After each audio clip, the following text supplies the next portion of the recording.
Chair recognizes Ms. Mace from South Carolina for 5 minutes. Thank you, Mr. Chairman. In 2019, Representative Raskin didn't think a House vote was needed for an actual impeachment inquiry. And to quote Representative Raskin, he said in 2019, there's no formal constitutional or statutory or even the House rule for how an impeachment inquiry is to begin. And so it means different things to different people.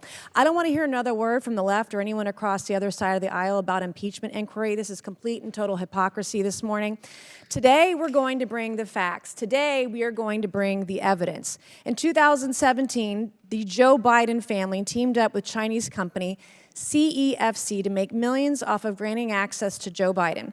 Hunter even arranged for Joe Biden to share office space with the CCP-aligned company CEFC.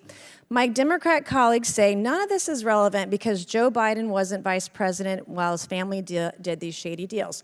Turns out that's complete and total bullshit. It's a lie. Hunter Biden referred to access to his father as the keys to his family's only asset. Those words are going to come back and haunt Hunter Biden and his family forever. Yesterday, the Ways and Means Committee released an FBI memo on the interview they had with Tony Bobulinski, a former Biden partner in crime. I'll read a bit of that right now. The work conducted by CEFC, Gilliar, Walker, Hunter Biden, James Biden, and Yee over the preceding 2 years was discussed in detail. In particular, CEFC was closing significant investment deals in Poland, Kazakhstan, Romania, Oman, and the Middle East during this period of time. Period of time is in reference to the years 2015 and 2016, when guess what? Joe Biden was vice president. As an aside, Rob Walker, in previous testimony, also confirmed that Joe Biden attended a meeting with the head of CEFC. So now we know CEFC was working with the Biden family while Joe Biden was vice president. And I'll continue reading from Tony Bobulinski's report, which says, and I quote Bobulinski, Hunter Biden and James Biden did not receive compensation because Joe Biden was still vice president during this time period. There is a concern it would be improper for payments to be made to Hunter Biden and James Biden by CEFC due to its close affiliation with the Chinese government. Hunter Biden and James Biden both wanted to be compensated for the assistance they had provided to CEFC's ventures. In particular, they believed CEFC owed them money for the benefits that accrued to CEFC through its use of the Biden family name to advance their business dealings.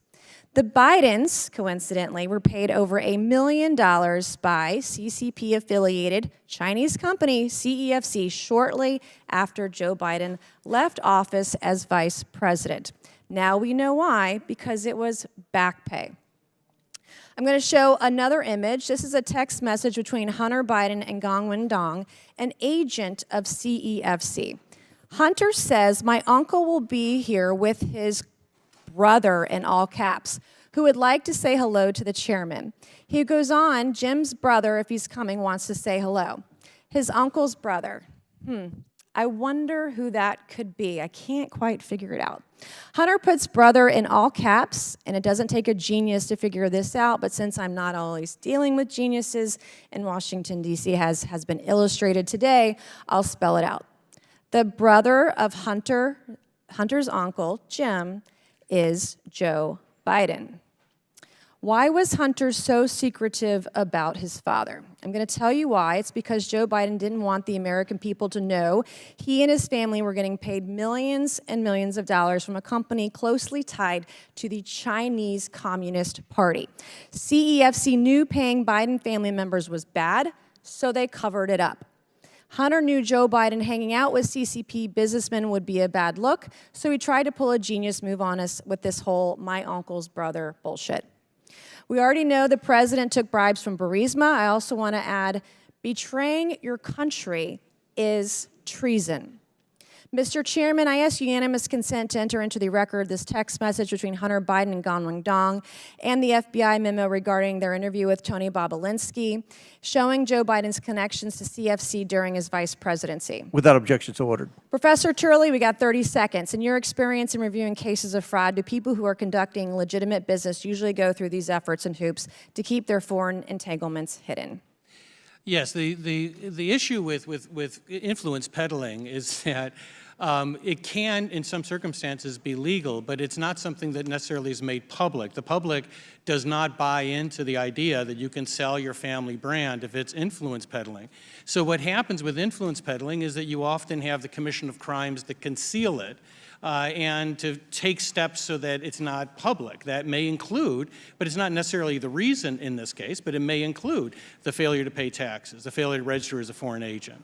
And part of the purpose of an inquiry is to see if there is a linkage between those acts, and more importantly, a linkage to the president. Can I briefly respond to the earlier attack? You may have additional questions. I don't want to take your time. Mr. Chairman.